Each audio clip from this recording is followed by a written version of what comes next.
a friend of mine who I've been advising, and not much, but some socializing, but advising him 6 years ago. Jim, this isn't moving. What's going on? Or it's not moving year after year. All right, now it is. Now it can't stop moving. I told him that we had to wait for the U.S. government debt to be a problem. And it began to be a problem a couple of years ago, maybe even at the onset of the Ukraine war. But I want to make a little brief note, because I know that there's respect for the gold market here. This is Gold Radio. But I have to make an introductory comment and then leave the topic alone. It's regarding digital finance, and just permit me a couple minutes here, if you don't mind. Digital finance, we are in the process of a historic global paradigm shift toward digital finance. In the last several years, there's been a lot of obstruction by the big banks. They've called it a game. They've called it fraud. They've called it a fad. They've called it a lot of stupid things because they knew that it would render the big banks as obsolete. We're on the verge now of creating digital rails around the world for transfers, for business payments, for bank payments, central bank payments, SWIFT payments. And I think the dominant player will be Ripple's XRP. They're building an entire infrastructure. They've got several acquisitions. They just got their Ripple Bank license. And that means that they're going to be one of the Wall Street banks because they're so far ahead of all the others, and they're going to be working with these Wall Street banks, starting with J.P. Morgan, Citibank, even Bank of New York Mellon with all their derivatives, $1 quadrillion worth of derivatives per year. They've got brokerage house of Hidden Road. They've got stablecoin creator with Rail. They've got a venture cap firm with Evernorth. They've got a very important corporate bond subsidiary called G Treasury. They've got a bridge to the Ethereum virtual machines for all the developers, EVM sidechain it's called. And they got a treasury department for corporations that want to invest in XRP. This, I believe, XRP will eventually, maybe in the next few months, could be in the next several months, I think it's going to become the replacement for treasury bills in global payments. Now, that is a very big statement. It was designed for cross-border payment, and that is primarily the treasury bill, short-term treasuries, role, and that has been altered in the last couple of years. I actually believe that the Ukraine war was a response to treasury bills being rejected in Long Beach, California at the port for payment. Okay, there's a lot going on that is not in the news, and that's what I try to specialize in with the newsletter on the golden-jackass.com. This April will be 22 years, Jim. 22. I started it when I was pretty much a young Turk, and now I'm not a young Turk. But it's very interesting, and I had focused for 20 years, almost 20 years exclusively on banks, the dollar, oil, and gold and silver. And I made a forecast back in 2012 that we would see trillion-dollar deficits for as far as the eye could see. And I said by 2020, we're likely to see rumblings and evidence and fractures that result in a U.S. government debt default. Instead, we're seeing a hyper explosion and a global rejection. There's a global strike right now against the U.S. Treasuries. And it's not in the news in the United States because they don't want to talk about how the U.S. standard bearer is being rejected. But the BRICS came about 6 or 8 years ago, 10 years ago, maybe more. And now they're far more organized, and they love XRP also. By the way, XRP stands for Transfer Rate Peg. XRP, Transfer Rate Peg. I believe it's going to become the global standard for cross-border payments and a whole lot more. SWIFT is lying. about their usage of XRP. They've got a partnership with Consensus, a consortium, and there are over 10,000 financial firms and banks that are part of the SWIFT consortium, and they're all using XRP. SWIFT is a liar. Jim, can you tell us about the Hat Trick Letter, how people can subscribe and how they can get a private call with you? It's www.golden-jackass.com. This April, as I said, will be 22 years. The flagship is the newsletter, and it's going great guns. I got to admit that there's some evidence of economic decline, and it's evident. It's evident, but it's still going very strong, and I'm very happy about the client base and their loyalty with me all these years. I got many clients who've been with me for 10 years. I have a consult button. And honestly, 2 days ago, I did a consult, and this afternoon later on, I'll do another consult. I've done 850 of them in 6 full years. 6 full years. They're really enjoyable, and for people who have a lot of questions and concerns and aren't really clear on what they might do as options, I lay out options for people. They ask me what would I do if I were in their spot. I try to respond. Okay, it's a consult button. And it's for 30, 60, and 90 minutes. I give extra time when it's enjoyable. Why cut it off? If they're good people and we're having an interesting confab, we keep talking. I think it was 2 days ago that the client in, where was he? Texas. Oh gosh, I got a lot in Texas. Texas and Florida, they are all over the place. The guy had to go, so I cut it off, but I was willing to talk more. These are really good people, and I try to help them, and they pass through a filter of not being, dumbasses. There are a lot of dumbasses in our society. Let's face it. It could be your neighbor, could be your coworker. They're all over the place. There's been a lot of propaganda in the last 20, 30 years. There's been a lot of Kool-Aid on the propaganda for, the news networks. And, we're in an unfortunate crisis situation where a lot of people will need help to get through this. And some of them will not have sufficient intelligence to overcome the obstacles. Some will not survive. So anyway, I've also got a donate button for those who don't wish to subscribe to anything they don't want to read. They'd rather just check a bunch of videos and follow my videos, and that's good. But make a donation, support me, because I'm dealing with my own reality, and life is rough sometimes. Life has bumps in the road, and I've experienced quite a few bumps since exposing, outing, and revealing and talking about openly the activities by a very nasty, evil group headed by Hillary, by Podesta, by Hollywood, by Diddy, by Swiss bankers, by London bankers. And I don't really hear too much about real evil coming out of Wall Street, just fraud. They're really good at fraud. We're hearing $10,000 or more in the future for gold. What do you see ahead for it? I think 10,000 would be a really good, viable, reasonable target. I got to tell a quick story. It was 2020. I had a client in Western Europe, a very sharp fellow. He had a lot of experience in gold and silver trading and currency trading. And I called him Maxwell from Luxembourg. It's just a name. Let's just call him Max. And Max told me about a bi-weekly luncheon. Remember, this is summer. He ended his conversations with me in August and September because he was being hunted to be killed. We're dealing with very evil adversaries on the monetary and banker side.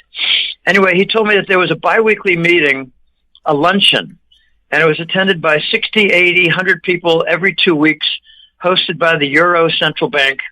And they talked a lot about various gold and silver issues. They talked about mining issues. They talked about screw jobs where certain banks, which they were not permitted to name, screw jobs where they lost money. So it was a beef session for certain people on stage. But it was also a lot of different things about, applications of silver and, solar applications, stuff like that, and gold, and what countries might adopt a gold standard, and where is gold going to go in the future. Anyway, they had a poll. And the poll was, what is the equilibrium price for gold and silver in the near future? Where would it be stable? The answer was 400 for silver and 10,000 for gold. So I do believe gold will be heading to 10,000. I don't think anything will stop it. And it will probably continue in some kind of an accelerated form because the big banks are all in trouble. And that will pertain to the next question. Silver hit new highs again this week. Are the COMEX and London LBMA really empty of silver? What's meant by physical price discovery, and what price targets do you have for silver? Silver hit new highs, and again today I got an email, and I haven't checked the price because I've been busy, been preparing for the show here. Silver hit 92. 92. I don't think it's going to stop even at 100. I have been, it's partly a joke, Jim, but it's partly reality. When we're in uncharted territory, what are the stops? What are the breaks? What are the resistance levels? Well, there are none. So how does it work? I've been saying Fibonacci's in the room. 10, 20, 30, 50, 80, 130. Okay, we've passed 80. We did have a period of time at 80, but it coincided with the Christmas holidays, and it lasted for, a week or so. But we ripped through 70 like a hot knife through butter, and we ripped through 60 in the same fashion. We're going to rip through 100. Many people think it will cause a pause, and it might be a short pause. Who knows? Who cares? But we're not going to stop there, because Fibonacci dictates that after 80 comes 130. We are in uncharted territory. This is historic. There is no supply. London and the COMEX in New York are empty of silver. They don't have any silver. They're trying to push the price down with paper futures pounces. They're called pounces or ambushes. They're trying to sell an annual global mine output in an afternoon in paper, and they don't have it. Well, something is happening that's really quite interesting.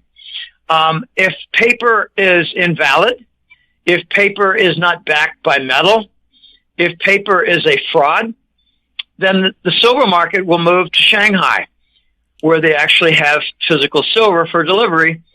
And the pricing of silver in Shanghai has been directed and dictated by physical delivery, unlike New York, where they're forcing delivery in cash. It's called cash settlement. And it's not illegal. It's just very illicit. It's very unreputable. It's tarnished. It's a tarnished, corrupt market. They sell metal, but they don't deliver metal. They just sell metal on contracts. So what's happening is that they're pushing the price down and giving a discount to China. Well, congratulations, you pack of idiot, you pack of corrupt morons. So what we're getting now is no more price discovery from paper futures mechanisms. We're getting price discovery from Shanghai's physical market, buying, selling, delivering, and taking. Very interesting. The price target for silver, I think we'll probably have a bit of a pause at 100 just because people think it will. But Fibonacci will push it to 130. That's my next big price target. And it's a big move from here. That's $40 on 90.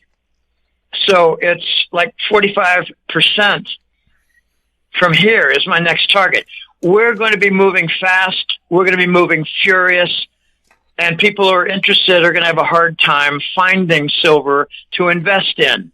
The U.S. Mint just declared that they're halting all production. They can't find supply, which is a lie. They're violating their charter at the U.S. Mint. Probably the same thing at the Royal Canadian Mint. They're probably stalling production because they say they can't find it, which is a lie. They don't want to bid it up. They don't want to bid silver higher, higher, higher just because they're under a contract and a charter to supply and to mint, the stamping presses mint these beautiful coins that are real. Okay, so that's a real big tell that we're going over 100. Very exciting. $6 copper. What's your expectation for copper and with what factors? I believe, correct me if I'm wrong, I believe that's a $6 per ton price. It may be, I don't know. It might be 1,000. It might be, I don't know. It might be a metric ton. I don't know. I don't care. Copper has long been called Dr. Copper because it has a PhD in economics. And the three areas that copper has been critically important has been automobiles, homes, and cars. Homes have copper wiring, cars have copper wiring, and electronics do also. In the last 3 or 4 years, I think you have to add a fourth component for Dr. Copper's dominance, and that is solar farms. Solar panels obviously have silver, and there's a lot of technology for improving the efficiency and all kinds of really interesting things with various compounds. And I read something about that about 18 months ago. It was very interesting how they're trying to get some like 10, 15, 20% improvements in efficiency, which is really remarkable. But the problem with silver panels is that they get the radiation, and they actually are altered. So after several years, you need to replace them. These are not panels that sit out there for 30 years. That doesn't happen. What I find interesting, and I've asked some clients about this, like one in Ohio, several months ago, really nice couple. They said, Jim, we've got a couple of farms nearby, north of Cincinnati, Ohio, and they've sold out to solar. And there are billboards out there. He said there are occasional billboards on the highway. Don't sell out to solar. Farms are selling to solar companies that establish solar farms. I mean, acres and acres and acres of panels as far as you can see. I mean, like several hundred yards, nothing but panels. How are they connected? Copper wiring. So there's more copper wiring in the solar farms than there might be in new home construction. All right. So I think copper and silver are going to be closely aligned because of the solar farm factor. That $6 price, by the way, is per pound. It would be a lot more per ton. On Wednesday, okay, I'm way off. Pardon me, it's per pound. That's wonderful. Good to know. Good to know. There's some metals that are priced per ton, and they must be in the thousands. Okay, very good. Thank you for that. Pretty funny, my error. Yeah. A huge scandal involving Wall Street, the SEC, FINRA, and counterfeit shares. What's this all about? What are the risks involved? As far as I know, FINRA has been working together with SEC, and honestly, I don't know a lot about it, but I will say that the interesting part to me is not so much what they're actually doing, but the fact that they're getting exposed. Well, they've got counterfeit shares. They're doing illegal things. Pardon me. They're in corruption with the Security and Exchange Commission. I mean, that's a regulatory body. So they know about certain decisions. They know about certain slams that are coming. And they're involved in some pretty serious counterfeit operations. I don't know a whole lot about it yet. I was planning on learning a little more. I don't mind admitting that there's something I don't know a lot about. I will find out more about this. But when I first saw it, my impression was not what they were doing. My impression was, woo, Wall Street is being exposed for corruption. That would never happen 10 years ago. They wouldn't they would, just keep it quiet or, settle it out of court or pay some fines or whatever. But what we're seeing is a weakening of the power structure of Wall Street, which I think is bigger than this entire story. The risks involved, not really sure yet. Could President Trump move all of the U.S. federal debt into a stable coin and let it survive on its own, thereby eliminating the national debt? Is such a tactic, such a device, such a sleight of hand possible? It is, and it's sort of happening now because short-term Treasury debt is being used as collateral for several different stable coins. Ripple has one called RLUSD. I'm of the understanding that there are at least 5 or 7 major stable coins in the United States. JP Morgan has its stable coin. I don't know what other banks. I just assume that all the big banks will have their own stable coin because it allows them to dictate the terms and the policy where they can throw the what I regard as impaired treasury bonds, treasury bills, impaired. They're not worth their face value. They're impaired. So if a big bank has its own stable coin, they can move that treasury bill as collateral into their own stable coin. This is happening. And there was a complaint by the deputy economics advisor in Russia. There was a complaint about 5 or 6 weeks ago. He said the West is going to be dumping treasury bonds, treasury bills, and euro bonds into the body of stable coins and corrupting it.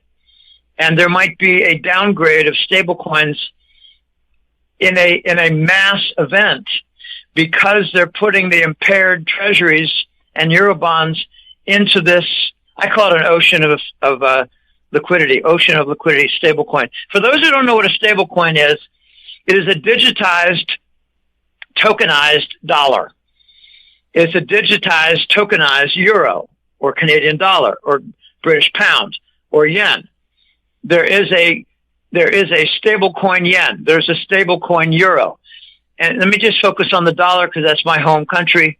The RLUSD will be worth $1.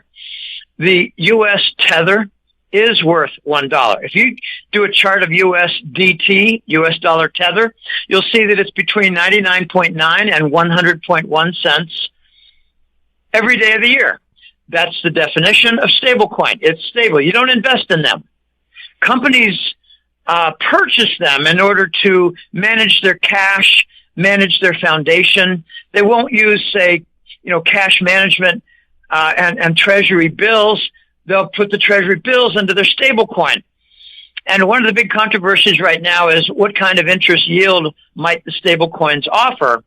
And they're trying to keep it limited to what the short-term interest rates are, like 2 and 3%. Now, back to the gist of the question. Is this a move by the U.S. government? It's not just Trump. It's the U.S. government. It's the Euro Central Bank. It's the European Union. It's the Bank of England. It's them all. They've got bonds that nobody much wants. And that's a really powerful statement to make. They're having poor auctions with the treasuries. They're having poor auctions with the euro bonds. With all the controversy going on in Europe, they're having a heck of a time selling euro bonds because of the disunity. All right. I believe there's going to be a problem with the stable coins, but I think it's going to be focused primarily on tether, USD tether. That's where I expect the problems to be because when BRICS nations or foreign nations sell a lot of treasury bonds, they go to the Department of Treasury. The Department of Treasury issues USD tether. They back it up with Bitcoin. So you got Bitcoin and tether together, united with the money creation, the funny money factory.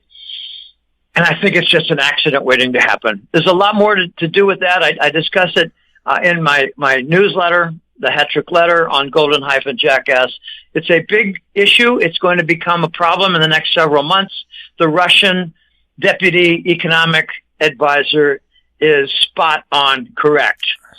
They're having trouble with the impaired treasuries, euro bonds, and gilts in England. They're dumping them. Yes, they are. What are your thoughts on the viability and credit risk level for the sovereign debt securities referred to the U.S., to Europe, to England, and Japan? United States treasuries, I think, are now 2 years into a default sequence. Now, that's a hard statement to wrap your head around for most people. I've got information that indicated in 2019, at the end of the year, the repo market blew up. There was 1.4 trillion per night in the repo market. And as a result, big problems arose. And before you know it, we got a pandemic, a fake pandemic where they call regular flu and regular pneumonia. They call it COVID. They call it coronavirus, then COVID, and influenza vanished. I have a chart where influenza went down 80% in the year 2020 because they called it all corona and COVID. What a big fat lie. Therefore, my conclusion was the fake pandemic was to take control of the situation on a political and medical stage and forestall the rejection of treasury bills at ports. Okay, fast forward 2 years, and the same thing happened again because they did a lockdown, which was totally illegal. First time in history that healthy people, city after city, country after country, were locked down. So we're all prisoners because some people have pneumonia and some people have the flu. Well, we've always had pneumonia and we've always had the flu. Big deal. People die. Okay, people die. It's very sad. Doesn't mean it's called COVID. Doesn't mean we need an international lockdown and pandemic declaration and mandate for a killer vaccine. So, my information indicated that in late 2022, I think it was, or, oh gosh, it's hard to remember. I think it might have been 21. There was more rejection of the treasury bills. So, let's have a war in Ukraine.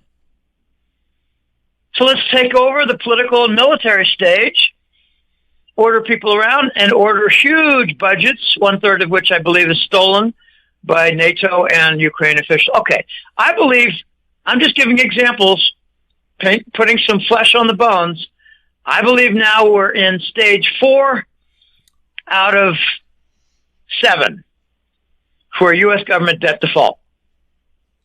Now, if you look at the past presidencies, the debt doubled under Clinton, the debt doubled under baby Bush, the debt doubled over Obama, which means it went up 8-fold between Clinton and the introduction of 2017 Trump first administration. Unfortunately, for the Trump/fake Biden, the Biden show, that pair of administration doubled it again. Okay, we're going up $1 trillion every 100 days. I believe that the BRICS nations are dumping in a volume maybe 5 times greater than what you might read about, the BRICS nations. So just call it the East.